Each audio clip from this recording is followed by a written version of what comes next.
बिस्मिल्लाहिर्रहमानिर्रहीम बिस्मिल्लाहिर्रहमानिर्रहीम। BCom part 2 students अस्सलाम वालेकुम। बेटा, आज की कॉस्ट अकाउंटिंग की क्लास में हम अपना सेकंड चैप्टर स्टार्ट करने जा रहे हैं। फ़र्स्ट चैप्टर आपने देखा, बहुत तवील चैप्टर था, बहुत ही कठिन मराहिल से वो चैप्टर गुज़रा और अब हम आ गए अपने सेकंड चैप्टर पे। जिसने फ़र्स्ट चैप्टर कॉस्ट अकाउंटिंग में तफसील से पढ़ लिया उसके लिए कॉस्ट अकाउंटिंग के आगे के चैप्टर्स भी आसान हो जाएंगे, लेकिन जिसने कॉस्ट अकाउंटिंग का फ़र्स्ट चैप्टर सही से नहीं पढ़ा उसके लिए आगे के चैप्टर्स में उसकी कोई मदद नहीं हो पाएगी। तो इसलिए मैं आपको ये बात बता दूं कि आप लोग अपने फ़र्स्ट चैप्टर को वक्तन फ़वक्तन रिकॉल करते रहिएगा ताकि आपकी हेल्प होती रहे और आप आगे के चैप्टर्स में भी बासानी कवर कर लें। तो आज जो हम अपना चैप्टर स्टार्ट करने जा रहे हैं उसका नाम है job order costing. Job order costing अपने नाम से ज़ाहिर है कि ये बेसिकली ऑर्डर कॉस्टिंग होती है जिसमें हम किसी ऑर्डर पर माल तैयार करते हैं। जो इससे पहले हम मैन्युफैक्चरिंग पढ़ रहे थे कॉस्ट अकाउंटिंग में फ़र्स्ट चैप्टर, वो ऑर्डर कॉस्टिंग नहीं थी, वो रेगुलर मैन्युफैक्चरिंग थी। उसमें आप रेगुलर मैन्युफैक्चरिंग करने के बाद फिर अपने डिस्ट्रीब्यूटर्स को या होलसेलर को माल बेचते थे, यानी माल पहले तैयार करते थे, ऑर्डर बाद में लेते थे। यहाँ पर आप ऑर्डर पहले ले रहे हैं और फिर उस ऑर्डर के मुताबिक माल तैयार कर रहे हैं। जैसे मैं आपको इसकी मिसाल देता हूँ, अगर आप किसी बेकरी शॉप पे जाएं तो वहाँ पे आपको तैयार केक मिलेंगे। आप उनमें से कोई सा भी केक उठाइए, पैसे दीजिए, घर ले जाइए। लेकिन अगर आप चाहते हैं कि आपको आपकी स्पेसिफिकेशन, आपके टेस्ट और आपकी मतलूबा साइज़ के मुताबिक केक मिले तो आपको उसका ऑर्डर देना पड़ेगा। फिर वो आपके लिए बाकायदा ऑर्डर पर तैयार करेगा। फिर वो केक आपको बेकरी के जो है वो शोकेस में रखा हुआ नज़र नहीं आएगा। तो आप उसको कह सकते हैं कि भाई मुझे ये ऐसे ब्लूबेरी में या पाइनएप्पल में केक चाहिए और मुझे डबल स्टोरी केक चाहिए और मुझे इतने साइज़ में केक चाहिए, तो वो कहेगा कि ये केक आपके लिए ऑर्डर पर तैयार करना पड़ेगा। तो इसका मतलब क्या हुआ कि वो जो उसके पास ऑलरेडी तैयार पड़ा हुआ है वो उसकी एक रेगुलर मैन्युफैक्चरिंग है। आप में से जिसको पसंद आता है आप पैसे दीजिए, ले जाइए। लेकिन अगर आप उसी चीज़ में कोई अच्छी चीज़ चाहते हैं अपने ऑर्डर के मुताबिक तो आपको उसको पहले ऑर्डर करना होगा, फिर वो आपको 1 या 2 दिन के बाद उससे मिलता जुलता या वैसे ही बना कर देगा। तो यहाँ पर भी ऑर्डर का मतलब ये है कि आप अब कंपनी को, मैन्युफैक्चरर को एक ऑर्डर देते हैं। अब आप रेगुलर जो है वो बना बनाया नहीं खरीद रहे, बल्कि उसको ऑर्डर दे रहे हैं कि भाई मुझे इतना ऑर्डर आपको देना है, आपने मुझे ये डिलीवर्ड करना है 15 दिन में या 1 महीने में। इसको हम कहते हैं जॉब ऑर्डर कॉस्टिंग। इसको बैच नंबर भी कहते हैं। जैसे जब कोई किसी ऑर्डर पे बाकायदा काम होता है तो उसके जो है वो उसकी जो वो होती है, क्या कहते हैं, पैकिंग होती है, उस पर बाकायदा वो जॉब नंबर या बैच नंबर डाला जाता है। तो ऐसे ही अगर आप एक ही वक्त में मुख्तलिफ ऑर्डर्स पे काम कर रहे हैं, ऐसा तो नहीं होता कि आपके पास एक वक्त में किसी एक ही कस्टमर का ऑर्डर है। लेट सपोज हम ये मान लेते हैं कि हमारे पास एक वक्त में मुख्तलिफ ऑर्डर्स आते हैं। एक आया, उसने कहा मुझे जो है वो 5000 जीन्स के पीसेस चाहिए।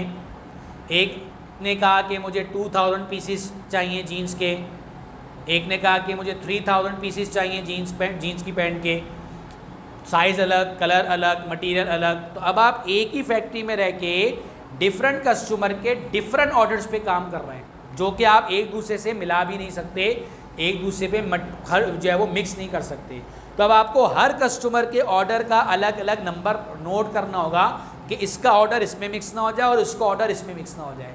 जबकि रेगुलर मैन्युफैक्चरिंग में ऐसा नहीं होता। रेगुलर मैन्युफैक्चरिंग में आप एक जैसा माल बना रहे हैं और किसी की स्पेसिफिकेशन के मुताबिक नहीं बना रहे हैं, बस माल बना लिया। अब जो कस्टमर आएगा, जो ख़रीदना चाहेगा वो ख़रीदे।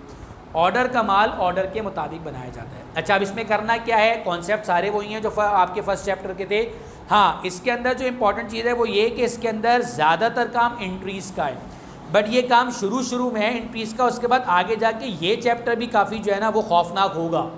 तो इसलिए मैं आपको ये बता दूं कि आप कहीं ऐसी खुशफहमी में मुब्तला ना हो जाएं कि सर ने तो बस हमें ये सिंपल एंट्रीज़ दे दी हैं तो बस हमें एंट्रीज़ पे चलना है। ये इब्तदा इसकी एंट्री से होगी, बट आगे जाके इसमें बहुत खौफनाक चीज़ें भी आएंगी। तो बहरहाल उसको हम उसी वक्त डिस्कस करेंगे।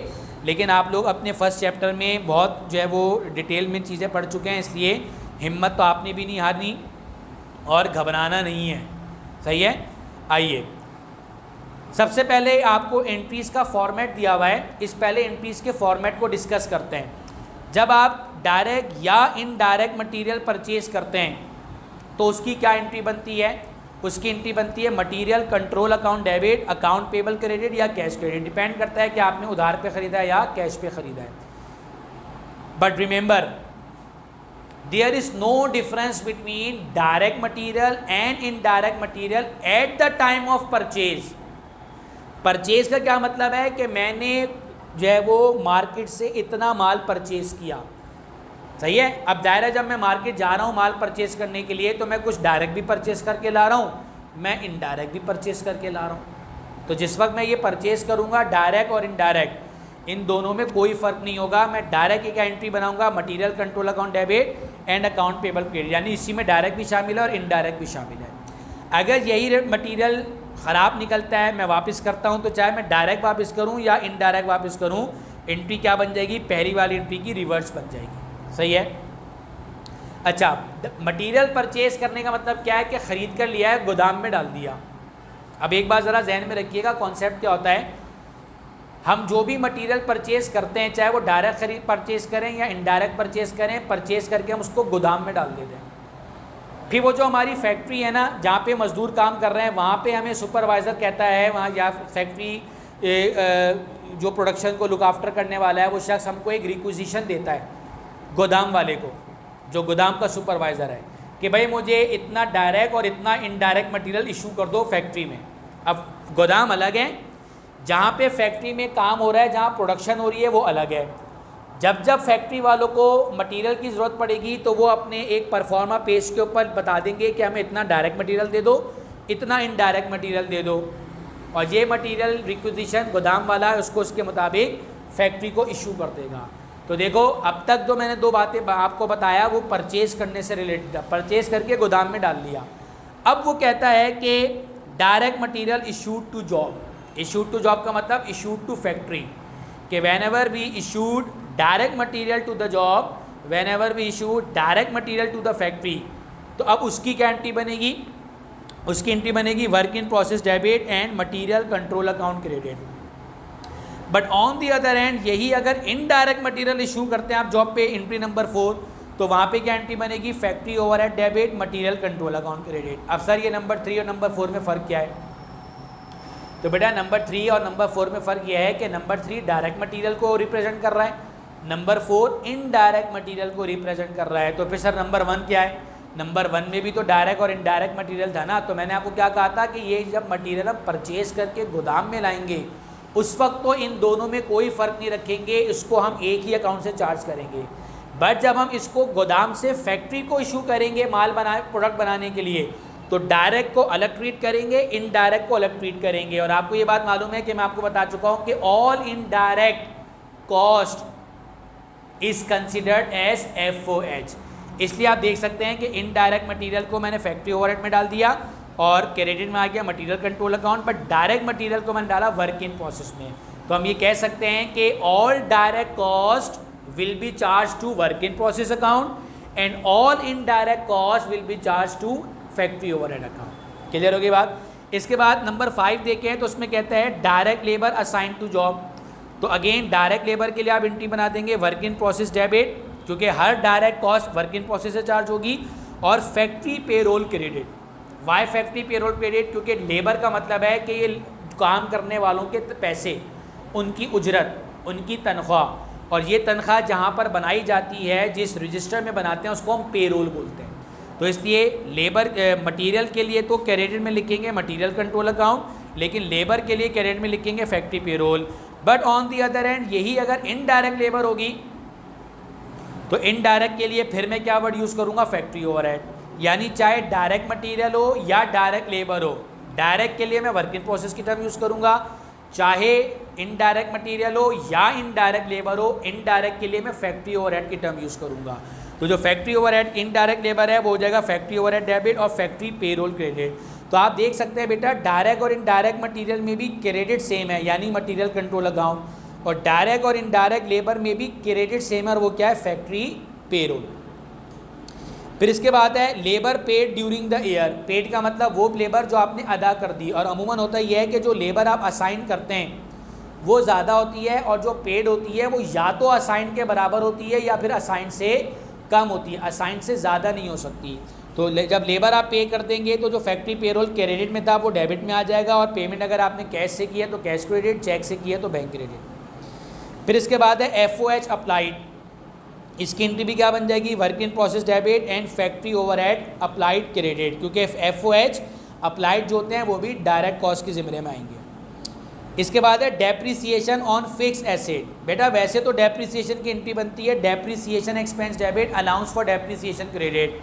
अगरचे तो ये डेप्रिसिएशन आपके हेड ऑफिस के किसी एसेट पर है, हेड ऑफिस के इक्विपमेंट पे, हेड ऑफिस की मशीन पे, हेड ऑफिस के फर्नीचर पे, हेड ऑफिस की बिल्डिंग पे, तो यही एंट्री बनेगी depreciation expense debit and allowance for depreciation credit. But अगर ये हेड आपका डेप्रिसिएशन किसी फैक्ट्री के एसेट पर है, तो चूँकि ज़ाहिर है मैं तो आपको पढ़ाई जॉब ऑर्डर कॉस्टिंग रहा हूँ, तो जॉब ऑर्डर के अंदर तो बात ही फैक्ट्री की हो रही है, तो वहाँ पे जो डेप्रिसिएशन एक्सपेंस है वो डेप्रिसिएशन एक्सपेंस आपका FOH बन जाएगा, क्योंकि जो भी एक्सपेंस फैक्ट्री से रिलेटेड होता है उसको हम उस एक्सपेंस के नाम के बजाय FOH ट्रीट करते हैं। तो इसकी हम एंट्री क्या बनाएंगे, फैक्ट्री ओवरहेड, यानी डेप्रिसिएशन एक्सपेंस की जगह में क्या डेबिट कर दूंगा, factory overhead debit and allowance for depreciation credit. फिर इसके बाद है other FOH incurred on account. अच्छा ये बड़ी इंटरेस्टिंग है, अगर आप नंबर 8 देखें तो नंबर 8 वो FOH है जो आपने सोचे थे। मैं आपको ये बात पहले भी बता चुका हूँ, इनफैक्ट पहले चैप्टर में बता चुका हूँ। FOH दो किस्म के होते हैं, एक वो FOH होता है जो आप प्रोडक्शन से पहले एस्टिमेट करते हैं, जो आप सोचते हैं कि ये जो मेरी प्रोडक्शन अभी होनी है इस पर मेरा कितना फैक्ट्री का बर्डन लगेगा, कितने मेरे FOH जो है वो हो सकते हैं। चूँकि अभी प्रोडक्शन शुरू हुई नहीं है, इसलिए आपका कितना खर्चा फैक्ट्री का लग सकता है, कितना बिजली का बिल आएगा, कितना ऑयल एंड लुब्रिकेंट्स खर्च होगा, कितनी आपको चूँकि इसका जो है वो 100% अंदाज़ा नहीं है, इसलिए आप उसका सिर्फ एस्टिमेट करते हैं प्रोडक्शन से पहले। तो उस एस्टिमेशन को हम कहते हैं कि ये हमारा फैक्ट्री ओवरहेड अप्लाइड है।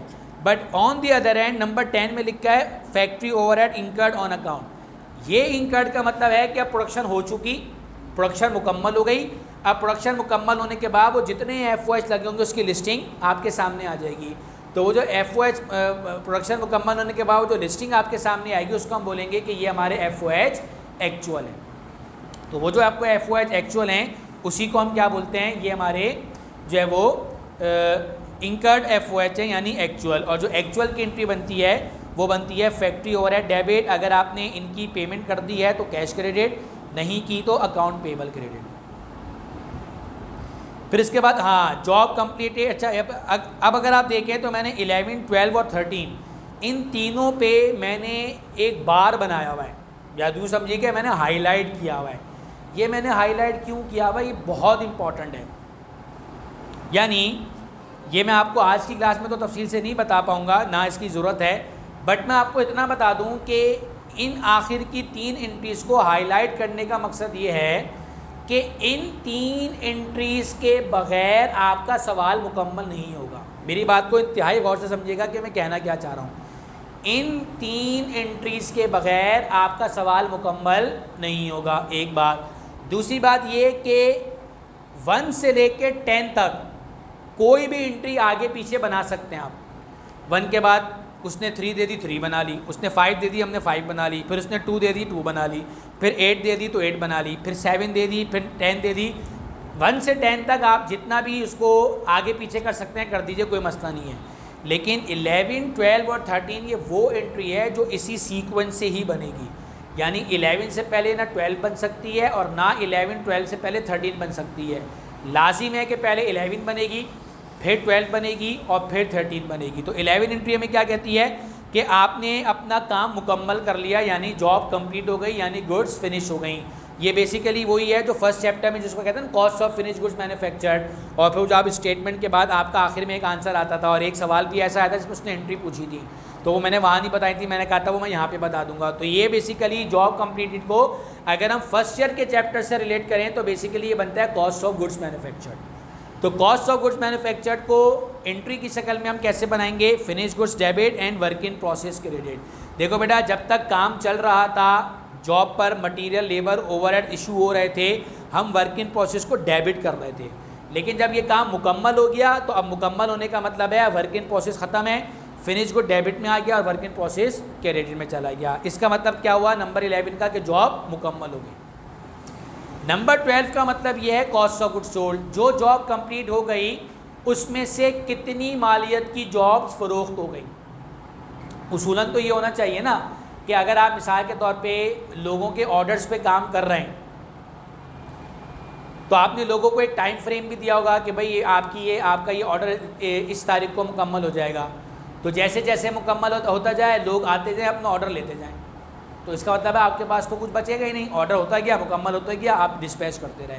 बट कभी कभी ऐसा भी होता है कि जो ऑर्डर्स आपने मुकम्मल कर लिए वो ऑर्डर्स मुकम्मल होने के बाद पड़े हुए हैं, मुकम्मल होने के बाद आपने गोदाम में डाल दिए। एक वजह ये हो सकती है कि ऑर्डर जल्दी मुकम्मल हो गया और जब आपने उसको कहा तो उसने कहा, खरीद लेने वाले उसने कहा कि भाई मेरा तो अभी गोदाम भरा हुआ है, मैं पहले वो निकालूंगा तो फिर इसको उठाऊंगा, तो उसने डिले कर दिया। सही है। कभी ऐसा होता है कि ऑर्डर टाइम पे कंप्लीट हुआ लेकिन जिसने ऑर्डर दिया था उसके पास पेमेंट के लिए पैसे नहीं है, चेक नहीं है, आपने बोला भाई जब तक पैसे नहीं दोगे मैं ऑर्डर डिस्पैच नहीं करूँगा। तो किसी भी वजह से अगर ऑर्डर अभी कंप्लीट होने के बाद आपके पास ही पड़ा हुआ है तो कुछ पड़ा हुआ है तो कुछ आपने डिस्पैच भी तो कर दिया होगा ना। तो वो जो डिस्पैच कर दिया आपने, जो बेच दिया, उसको कहते हैं हम कॉस्ट ऑफ गुड्स सोल्ड। तो कभी ये कॉस्ट ऑफ गुड्स सोल्ड उतना ही होगा जितना आपने माल ऑर्डर पर तैयार किया था। कभी ऐसा होगा कि जो ऑर्डर पे माल तैयार किया था उसमें से कुछ रहने दिया, बच गया और रखा हुआ है, लोग बाद में लेंगे, और कुछ आपने डिस्पैच कर दिया। तो जो डिस्पैच कर दिया, जो बेच दिया, उसको कहते हैं कॉस्ट ऑफ गुड्स सोल्ड और इसकी एंट्री बन जाएगी cost of goods sold debit and finish good credit. और फिर कितने में बेचा वो आपकी आएगी नंबर 13 एंट्री, उसकी एंट्री बन जाएगी अगर आपने कैश पे बेचा तो कैश डेबिट, उधार पे बेचा यानी पैसे लेने तो अकाउंट रिसीवेबल डेबिट और सेल्स क्रेडिट। इन 3 एंट्रीज से मुतालिक एक बात जहन में रखिए कि ये तीनों एंट्रीज बिल्कुल इसी सीक्वेंस में बनेंगी, इसके बगैर कभी भी इस सीक्वेंस के बगैर ये एंट्री नहीं बनेगी। यानी वो कभी कभी आपको कंफ्यूज करने के लिए 12 पहले दे देगा, 13 पहले दे देगा। आपको ये लाजमी जहन में रखना है कि मैं 11 के बगैर 12 नहीं बनाऊंगा, 12 के बगैर 13 नहीं बनाऊंगा। लेकिन सर अगर वो मिसाल है कि 11 और 12 बताए ना, वो डायरेक्ट 13 दे दे, तो इसका भी एक हल है। अच्छे खासे सवाल ऐसे भी हैं जिसके अंदर वो 11 और 12 बताता ही नहीं है। इसके लिए आप नेक्स्ट पेज पे जाइए और नेक्स्ट पेज पे आपको एक नोट नज़र आ रहा है। वो नोट क्या है? If cost of finish goods not given, यानी कॉस्ट ऑफ फिनिश गुड कौन सी वाली एंट्री है? 11। यानी अगर if 11th entry not given तो आप बनाएंगे WIP का टी अकाउंट। यानी आसान लफ्ज़ों में आपको यूँ बताता हूँ कि सम टाइम वो 11 और 12 के बारे में कुछ भी नहीं बताता, तस्करा ही नहीं करता, डायरेक्ट 13 देता है। अब ज़ाहिर है अगर आपने ये चैप्टर सही से नहीं पढ़ा तो आप कहेंगे यार 11 12 नहीं दी तो रहने दो, मत बनाओ, डायरेक्ट 13 बना लो। इसका मतलब क्या है कि आपने सही से पढ़ा नहीं है, आपको कॉन्सेप्ट नहीं पता, इसलिए आपने 11 12 को इग्नोर कर दिया और 13 बना ली। मैं आपको ये बता रहा हूँ कि वो जिन सवालों में 11 और 12 को इग्नोर करके डायरेक्ट 13 बताए, आपने फिर भी 13 नहीं बनानी। आपने 11 का अमाउंट मालूम करने के लिए जाके देखिए पेज पे क्या लिखा हुआ है, if cost of finish goods not given prepare WIP T account. आप WIP का टी अकाउंट बनाइए, आपको 11 का अमाउंट मालूम हो जाएगा। कैसे, वो मैं सवाल में बताऊंगा। तो इसका मतलब क्या हुआ कि अगरचे 11 नहीं बताई लेकिन वो टी अकाउंट के ज़रिए मालूम कर सकते हैं। फ़र्ज़ करो उसने 12 भी नहीं बताई, कोई बात नहीं, उसके लिए फिर जाके देखो number 2, if cost of goods sold not given prepare finish good T account. तो आपको फिनिश गुड का टी अकाउंट बनाना पड़ेगा और फिनिश गुड का टी अकाउंट बनाकर आपको मालूम करना पड़ेगा। बताने का मकसद ये है कि बग़ैर 11 और 12 के 13 बन ही नहीं सकती। और वो कुछ सवाल आपको ऐसे देता है, पेपर के अंदर आए हुए हैं जिसके अंदर वो 13 तो बता रहा है, 11 12 नहीं बता रहा। तो 11 और 12 के लिए मैंने आपको नोट दे दिए, तो आप टी अकाउंट के ज़रिए मालूम कर लेंगे, चाहे उसने आपसे एंट्री पूछी है 11 या 12 या नहीं पूछी, आपको ये बनानी है। 13 का तो वो अमाउंट बताता ही है, इसलिए 13 के लिए कोई टी अकाउंट नहीं है। तो मुझे इस बेसिकली आपको 11 12 और 13 एंट्री का कॉन्सेप्ट बताना था कि वो क्या है। अब उसके बाद एडजस्टिंग एंट्री और क्लोजिंग एंट्री है। एडजस्टिंग भी दो में से कोई एक बनती है, यानी 14 नंबर एंट्री एडजस्टिंग है, ईदर A और B। और जो क्लोजिंग है वो भी दो में से कोई एक बनती है, ईदर 15A और 15B। तो ये मैं आपको उसी वक्त बताऊंगा। फिलहाल मैं आपको ये बता दूं कि इन दोनों एंट्रीज़ को बनाने के लिए हमें एक टी अकाउंट लाजमी ड्रॉ करना पड़ेगा। उसके बगैर हम ना तो एडजस्टिंग बना सकते हैं ना क्लोजिंग। तो आप चाहें तो कहीं पर जाके नोट कर लीजिए कि 14 और 15 दोनों एंट्रीज़ को बनाने के लिए हमें एक टी अकाउंट बनाना पड़ेगा। वो क्या है? FOH। यानी 14 और 15 दोनों एंट्रीज़ का ताल्लुक FOH से। तो ना एडजस्टिंग ना क्लोजिंग, दोनों एंट्री इस FOH के बगैर, टी अकाउंट के बगैर नहीं बनती। तो बेटा ये आपके जो है वो चैप्टर से रिलेटेड कुछ थ्योरेटिकल बातें थी। अब आप देखिए नेक्स्ट पेज पे आपको एक सवाल नज़र आ रहा है, तो इस क्वेश्चन को भी देख लीजिए। क्वेश्चन नंबर 1 है, Sunshine company uses job order cost system, the manufacturing operation for the year ended December 31, 2015 was as follows. अब इन्होंने 1 से लेके 8 तक आपको एंट्रीज दी हैं। सिंपली ये इतना आसान सवाल है कि इसके अंदर आपको कोई मेहनत नहीं करनी, सिंपल आपको उन्होंने एंट्रीज दी हैं, आपने सिर्फ एंट्री बनानी है। तो ये क्वेश्चन नंबर 1 है। मैं इस सवाल के अंदर एडजस्टिंग और क्लोजिंग को छोड़ के जो नॉर्मल एंट्रीज हैं वो बना देता हूँ, ताकि हमारा जो ये टाइम है ये इसी के अंदर अंदर कवर हो जाए। फिर एक सवाल करवा दूंगा जिसमें एडजस्टिंग और क्लोजिंग करवाऊंगा, तो आप इस सवाल की खुद कर लीजिएगा। तो एक प्रॉपर इसमें आपने जनरल ड्रॉ करना है, मैसर्स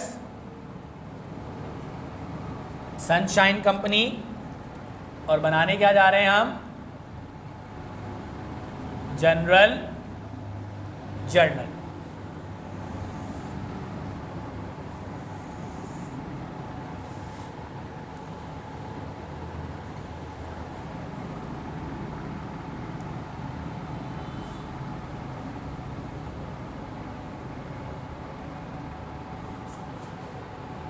डेट,